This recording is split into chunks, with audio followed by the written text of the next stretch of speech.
बहुत cordial atmosphere में हुआ। डीसी कैपिटल ने ये मीटिंग को मैंने बुलाया था और कैपिटल का एमएलए तेची कसोसार था और हमारा यहीं का आईएमसी का मेयर आपका तमे पासंग। तो मीटिंग में यही डिस्कस किया कि ये जो आपका हाईवे जो है यहाँ पापुनाला से लेके बांदरदुआ का जो स्ट्रेच है 18 किलोमीटर के स्ट्रेच है, उसी में कुछ मिसकम्युनिकेशन हो गया था। ये प्रोजेक्ट जो है 2018 से शुरू हुआ है। यूजर एजेंसी जो हाईवे अथॉरिटी है उन लोग फॉरेस्ट कंजर्वेशन एक्ट 1980 के प्रोग्राम के मुताबिक उनको एक फॉरेस्ट क्लियरेंस के लिए प्रपोजल सबमिट करना पड़ता है। वो किया है वो लोग ने, लेकिन उसका आज तक forest clearance government of India से नहीं आया। फॉरेस्ट एक कंकरेंस लिस्ट में होने के नाते इसका जो भी डिसीजन है और ये फॉरेस्ट क्लियरेंस देने का जो स्टेट गवर्नमेंट का मैंने डिपार्टमेंट का ये परव्यू में नहीं है, ये गवर्नमेंट ऑफ इंडिया ही देता है। तो वो हम लोग वेट क्लियरेंस के लिए वेट कर रहा है।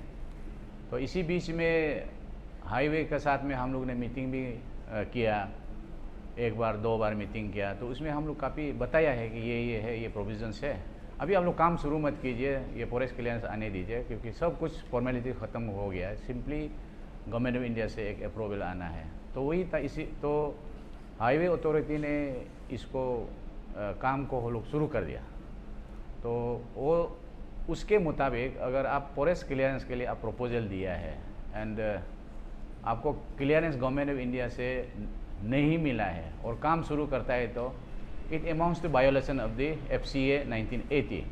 तो इसमें काफ़ी प्रावधान है आपका पनिशमेंट का ये है। तो हम लोग ने कल जब उधर में पुलिस फोर्स था और जो आपका कॉन्ट्रैक्टर है उन लोगों ने 8 तो पेड़ गिराया, पहले भी 4 तो गिराया था, उसमें भी हम लोग मना किया।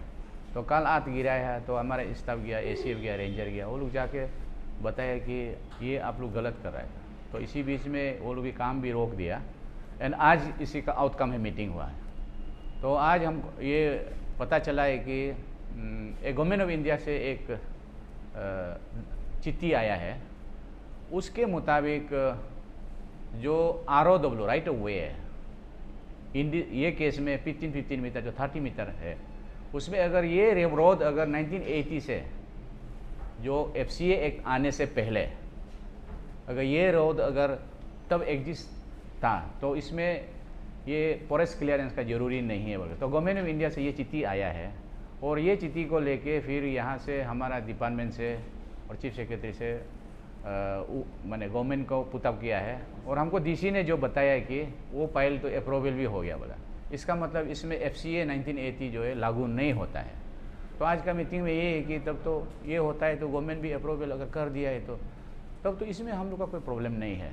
तो इसे कंस्ट्रक्शन को मैंने अभी स्टार्ट कर सकता है। सिर्फ हमने ये रखा है कि जो 2061 जो ट्री है both side of the road, वो ट्री को जब रिमूव करेंगे अभी हम लोग, तो उसमें यूजर एजेंसी हम लोग को थोड़ा हेल्प करना है, उसको कैसे गिराएंगे, क्योंकि ट्री का नीचे में आसपास में लोग है, प्रॉपर्टी है, उसको ट्री को इस तरह मैंने गिराना है कि किसी को प्रॉब्लम ना हो। तो उसको हम लोग सुपरवाइज करेंगे, ट्री को हम लोग रिमूव करेंगे और उसको ये रिमूवल एक्सरसाइज में जो यूजर एजेंसी है हमने आपका हाईवे अथॉरिटी को रिक्वेस्ट किया कि आप लोग साथ दीजिए, हम लोग ये लकड़ी को हटा देंगे, जो स्टैंडिंग ट्री है उसको हटा देंगे, तो आप काम तो शुरू कर सकता है इसमें। तो ये मीटिंग यही हुआ है। तो इसमें थोड़ा बहुत मिसकम्युनिकेशन होता था तो, लेकिन वो I think everything is clear today. Sir जैसे कि बोल रहे कि there are more than 2000 trees on the roadside and if they chop it off it's going to substantially affect the lives around ना। लेकिन एक ट्री भी ecologically plays a very vital role.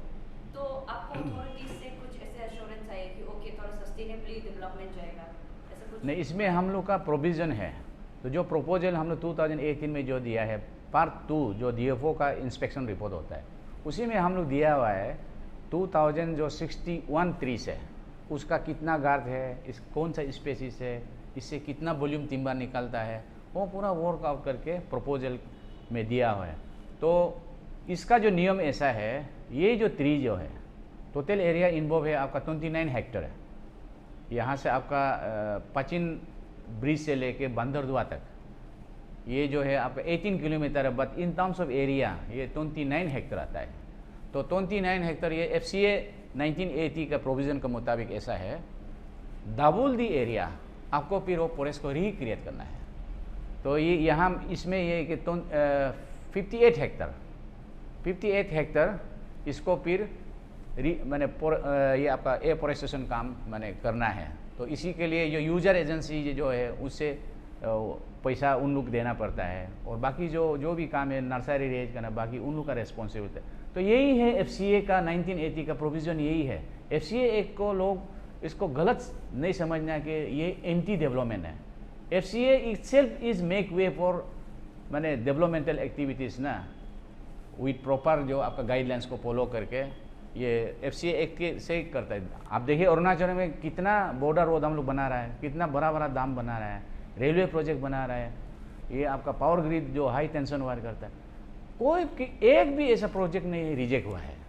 तो हम लोग फॉरेस्ट डिपार्टमेंट की तरफ से हमेशा ये कोशिश होता है कि एक्स्ट्रा कुछ ऐसा हम लोग करने का कोशिश करता है ताकि एनवायरनमेंट को भी डैमेज ना हो, लोगों को भी प्रॉब्लम ना हो, at the same time the forest area जो प्रोजेक्ट के लिए जो लॉस होता है we again recreate that forest area somewhere else, double the area. अच्छा, तो बताइए कि ये रिक्रिएट कहाँ होगा, कुछ ऐसा डिस्कशन? हाँ, उसमें ऑलरेडी ये प्रपोजल में हम लोग मैप देता है, उसमें आइडेंटिफाइड है एरिया, वो ये एरिया में हम लोग करेगा मैप पूरा जियो कोऑर्डिनेट दे के देता है, तभी गवर्नमेंट ऑफ इंडिया ये प्रपोजल को एक्सेप्ट करता है।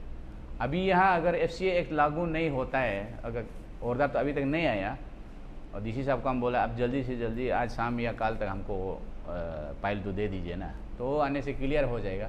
लेकिन प्रोविज़न ऑलरेडी दिया हुआ है उसी में कि कौन सा, जैसे कोई रिजर्व फॉरेस्ट में लेके जाएगा। अगर हमारा बंदरदुआ डिवीज़न का अंदर में कोई ऐसा फॉरेस्ट एरिया नहीं है जहाँ प्लांटेशन ले सकता है, उसको हम लोग दूसरा डिवीज़न में ट्रांसफ़र कर सकता है। लेकिन ये फॉरेस्ट को हमको डबल एरिया क्रिएट करना है। मतलब ये है कि हम जो फॉरेस्ट जो एरिया लॉस करता है डेवलपमेंटल एक्टिविटीज़ के लिए, डबल द एरिया फिर हमको बचाना, यही है सस्टेनेबल मैनेजमेंट। हमको फॉरेस्ट एरिया जो एज इट इज रखना है।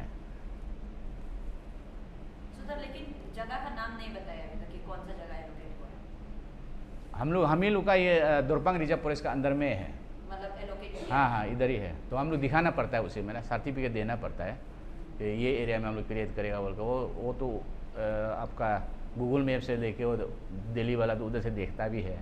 वो एरिया अगर उसमें अगर और भी फॉरेस्ट है तो एरिया को रिजेक्ट कर देता है। ये ओपन एरिया होना पड़ेगा जहाँ में रहता है। और दूसरा है, सपोज हमारा रिजर्व फॉरेस्ट में जगह नहीं है तो हम लोग कम्युनिटी फॉरेस्ट में लेके जाता है। तो इसमें ये कि कम्युनिटी, नियर बाय कम्युनिटी को हम लोग ये पूछेंगे आपका पास ज़मीन है तो आप ज़मीन दीजिए ना। एक MOU साइन होता है between forest department and the community. तो वो लोग को जब ये काम प्लांटेशन का जब 59 हेक्टर का जब काम होगा, कम्युनिटी को हम लोग करने देता है, उनको फॉरेस्ट मैंने रेज करना है। तो वही है। तो इसमें FCA एक्ट में बहुत अच्छा प्रोविज़न है। It is pro people pro development, बहुत अच्छा है। लेकिन उसको एक समझना है, और यूजर एजेंसी जो भी है, in this case highway authority PWD है, जो भी है आपका डैम बनाने वाला है या पावर ग्रिड है, हाईवे जो भी बना रहा है, आप FCA एक्ट के मुताबिक फॉरेस्ट क्लियरेंस का प्रपोजल दीजिए, उसको आगे जाएगा गवर्नमेंट ऑफ इंडिया से, ये आपको परमिशन मिल जाएगा।